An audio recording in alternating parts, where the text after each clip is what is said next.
Esta noite, quero voltar-me novamente para o que poderia ser chamado de um texto de Natal, embora eu não estivesse pensando nisso quando preparei esta mensagem. É o versículo 14 do 2º capítulo do Evangelho de Lucas. Apenas um versículo. Glória a Deus nas alturas e paz na terra, boa vontade para com os homens. Quero falar esta noite sobre o tema da paz bíblica. Como podemos ter paz? Lucas 12:49. O mesmo Senhor Jesus Cristo está falando: eu vim lançar fogo na terra. Ele disse: eu vim lançar fogo na terra. E então, em Mateus 10:34, ele diz algo muito estranho. Ele diz: não penseis que vim trazer paz à terra, não vim trazer paz, mas espada. Parece uma contradição. Parece que ele não sabia do que estava falando.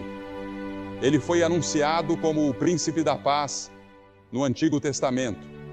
Ele veio em cumprimento das profecias do Antigo Testamento. Os anjos o anunciaram como aquele que traria paz. E agora, quando ele chega aos 30 anos de idade e inicia seu ministério, ele disse: eu vim trazer fogo na terra. E ele diz: eu não vim trazer paz, mas espada. Como reconciliamos isso? O que ele quis dizer? Há aqueles que tentaram reduzir Cristo ao nível de um apaziguador cordial e inofensivo. Mas Cristo disse: vocês estão errados. Eu sou aquele que acende o fogo. Eu sou aquele que empunha a espada. Esta geração foi chamada de a geração atormentada. E a razão pela qual foi chamada assim é porque vivemos numa era de revoluções. Uma revolução tecnológica que está causando outras revoluções ao redor do mundo. Revoluções políticas, antigas ordens estão morrendo e novas ordens estão surgindo. Nações estão sendo derrubadas por revoluções quase semanalmente, como lemos nos jornais.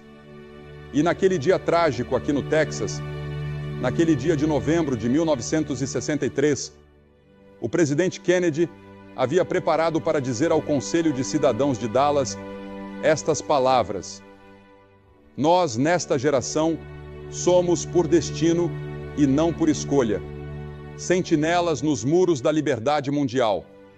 Não buscamos essa responsabilidade, mas não vamos recuar dela.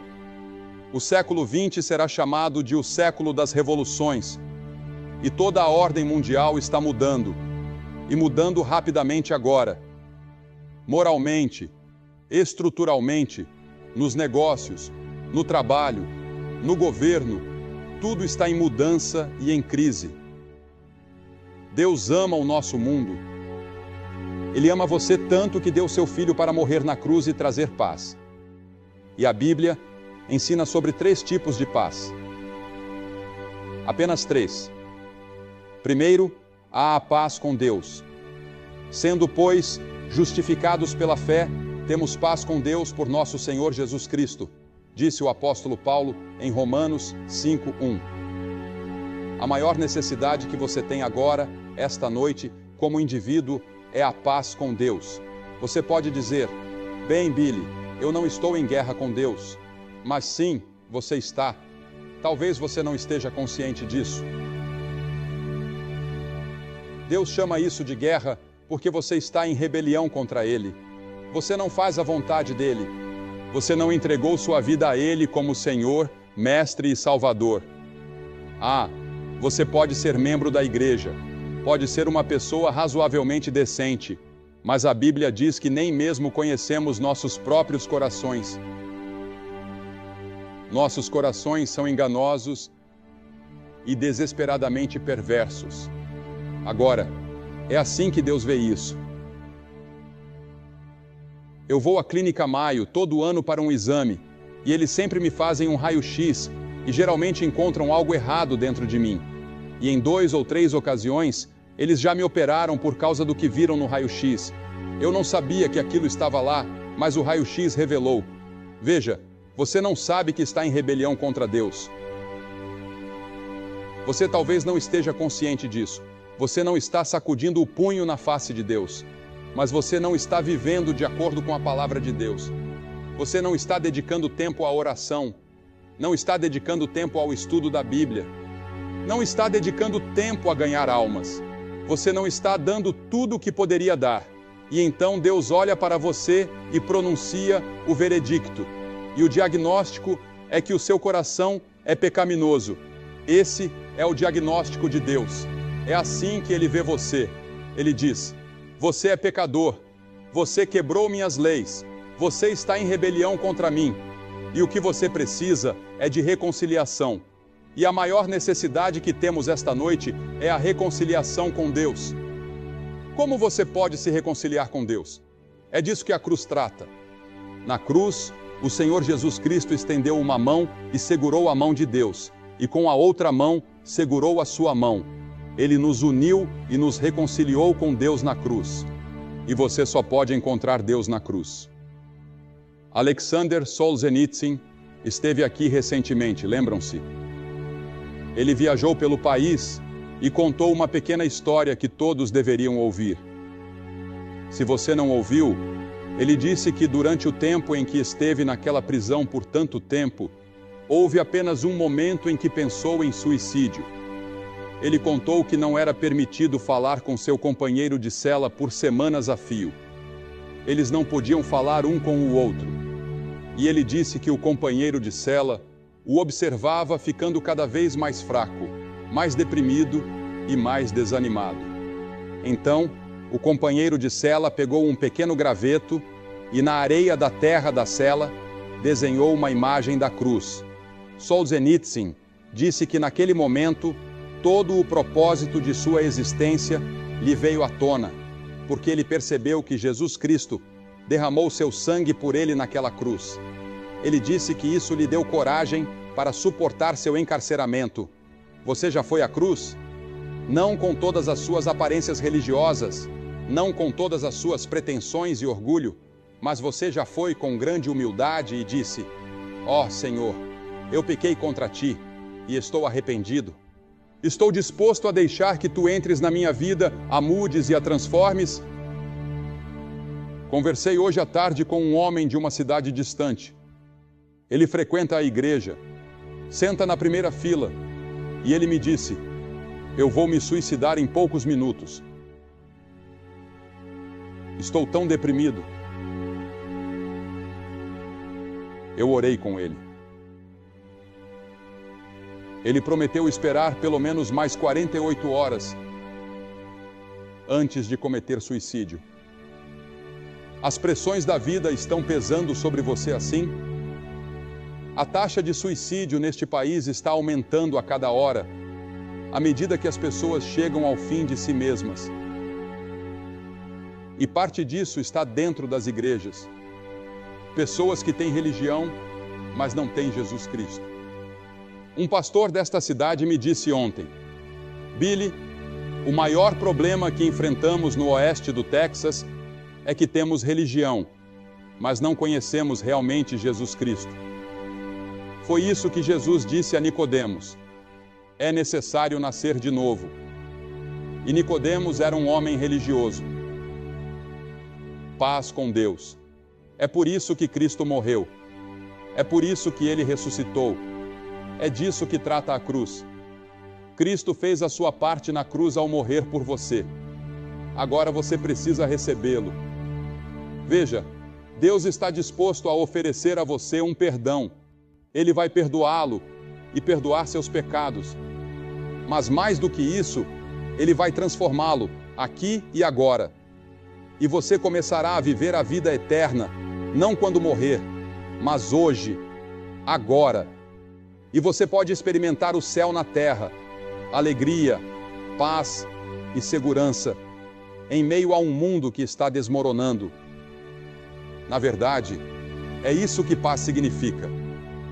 Paz significa tranquilidade, não importa quais sejam as circunstâncias, que as bombas caiam, que as guerras venham, que o mundo se desfaça, que seu marido o deixe, que sua esposa o abandone, que a morte chegue à sua família. Todas essas coisas vão trazer lágrimas, sim, Mas no meio disso tudo, há paz, porque você tem paz com Deus. E isso nos leva ao nosso segundo ponto. Há a paz de Deus. Primeiro, paz com Deus. Agora, a paz de Deus. Jesus disse: deixo-vos a paz, a minha paz vos dou, não a dou como o mundo a dá. Agora, o mundo pode lhe dar uma paz. Você pode sair por aí e se embriagar e sentir um pouco de paz. Pode tomar algumas drogas e ter um pouco de paz e tranquilidade por um curto período. Pode se envolver em uma experiência sexual, ter um caso e sentir um pouco de paz, um pouco de diversão, um pouco de alegria por um tempo.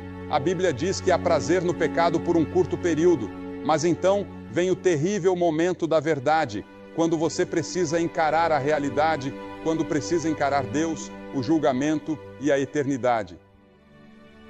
E sem a paz de Deus, nada disso será suficiente. O maior legado que Cristo nos deixou foi sua paz.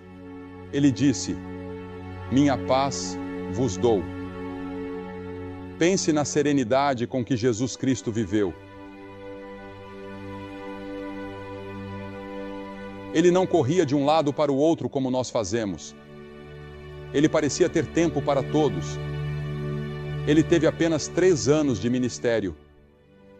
Poderia ter alimentado todas as pessoas famintas do mundo com um simples gesto. Poderia ter acabado com todas as guerras, mas não o fez. Isso não fazia parte do plano de Deus. O plano de Deus era que ele fosse para a cruz e carregasse os seus pecados. Veja, Deus não poderia ser justo e simplesmente perdoá-lo. Deus não poderia apenas chegar e dizer: Jim, Bill, Suzy, Mary, eu perdoo vocês. Sei que quebraram minha lei e pecaram. Para nós, o pecado parece trivial, não parece sério, mas aos olhos de Deus é mortalmente sério. Significa morte eterna, significa julgamento. Deus é um Deus justo, absolutamente justo. Alguém precisava pagar o preço, alguém precisava cumprir a pena, alguém precisava sofrer os tormentos do inferno e do julgamento. E Jesus Cristo se apresentou e disse: eu farei isso. Ele tomou o seu julgamento e a sua condenação. E quando ele estava naquela cruz, disse àqueles que pregavam os cravos em suas mãos, orou ao Pai e disse: Pai, perdoa-lhes. Eles nem sabiam o que estavam fazendo. Eu espero ver os homens que pregaram os cravos em suas mãos. Espero vê-los no céu, porque acredito que Deus respondeu à oração de seu filho naquele dia. Nunca houve uma pessoa que clamasse ao Senhor, mesmo que com um suspiro ou um sopro, e dissesse: Senhor, lembra-te de mim, sem ser ouvida. Lembre-se do ladrão na cruz. Ele merecia a morte, ele merecia morrer. Era um assassino, um ladrão, e tudo o que ele fez foi virar-se para Jesus Cristo e dizer: lembra-te de mim quando entrares no teu reino. E Jesus respondeu: hoje estarás comigo no paraíso. Apenas isso. Tão rápido. As pessoas dizem: bem, você não pode vir a Cristo tão rapidamente e ter sua vida transformada assim. Mas você pode sim.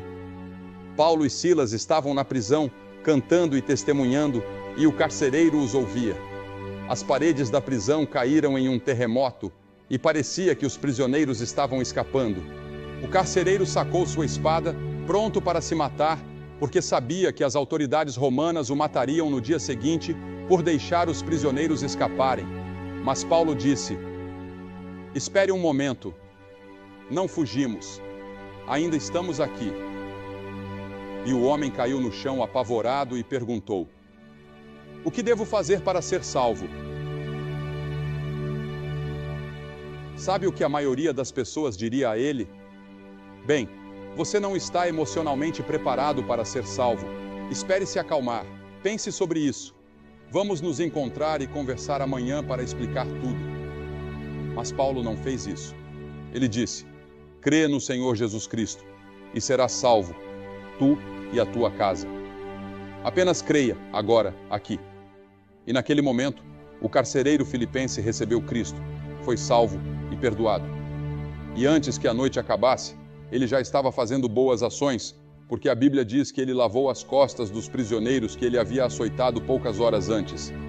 Da mesma forma, sua vida pode ser transformada. Você pode ser tocado por Cristo hoje à noite e nunca mais será o mesmo. E por fim, em terceiro lugar, a paz com nossos semelhantes. Jesus disse: "Tende paz uns com os outros." Em outras palavras, devemos trabalhar pela paz. Devemos fazer tudo o que está ao nosso alcance, assim como o Sr. Kissinger fez em seu tempo. Mas o homem, sem Deus, nunca conseguirá trazer paz permanente. Milhares de tratados de paz foram assinados ao longo da história do mundo e ainda assim temos guerras. Haverá um dia e uma hora em que não haverá mais guerras? Sim, esse dia está chegando. Ouça o que as Escrituras dizem. Ele governará as nações. Eles converterão suas espadas em arados e suas lanças em foices. Nação não levantará espada contra nação, nem aprenderão mais a guerra. Isaías 2:4. Isso vai acontecer. A guerra será eliminada. A paz virá. E então as Escrituras dizem em outro lugar: naquele dia farei um pacto por eles, com os animais do campo, com as aves do céu e com os répteis da terra. Quebrarei o arco, a espada e a guerra da terra, e todos viverão em segurança. Você viu a matéria na televisão na outra noite? Como os insetos estão prestes a dominar o mundo?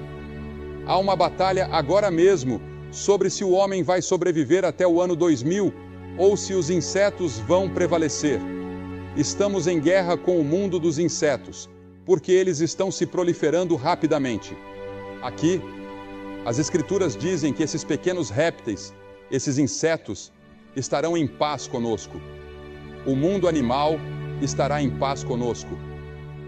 Você poderá ter um tigre na sua sala de estar, assim como hoje tem um gato. Será um tempo maravilhoso.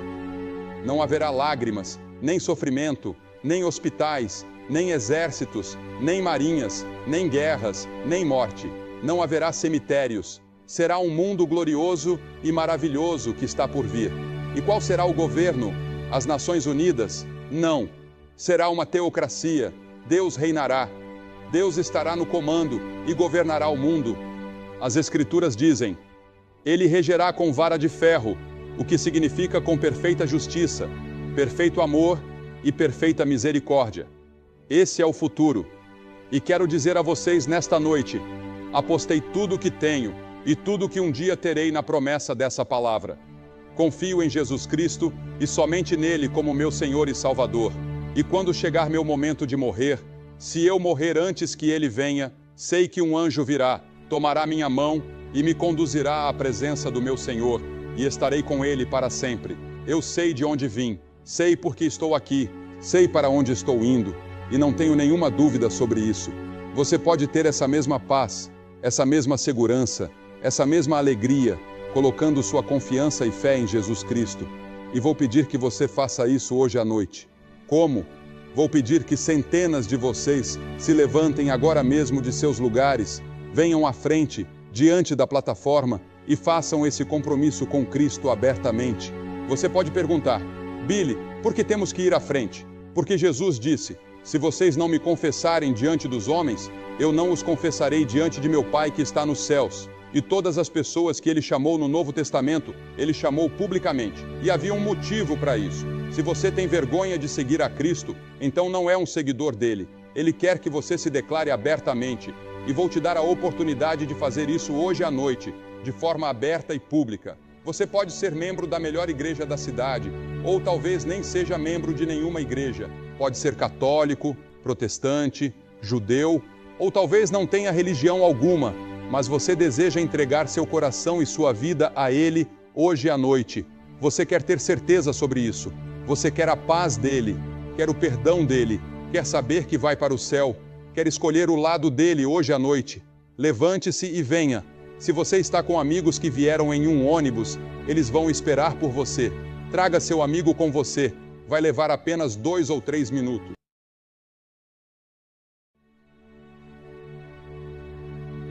Você que está assistindo pela televisão, pode ver aqui no estádio da Universidade Texas Tech, centenas de pessoas atravessando este campo para se comprometerem com Jesus Cristo, buscando paz com Deus e a paz que excede todo o entendimento. Essa paz, esse propósito, essa alegria podem ser seus, onde quer que você esteja, em um quarto de hotel, na sua sala de estar, no seu quarto em casa.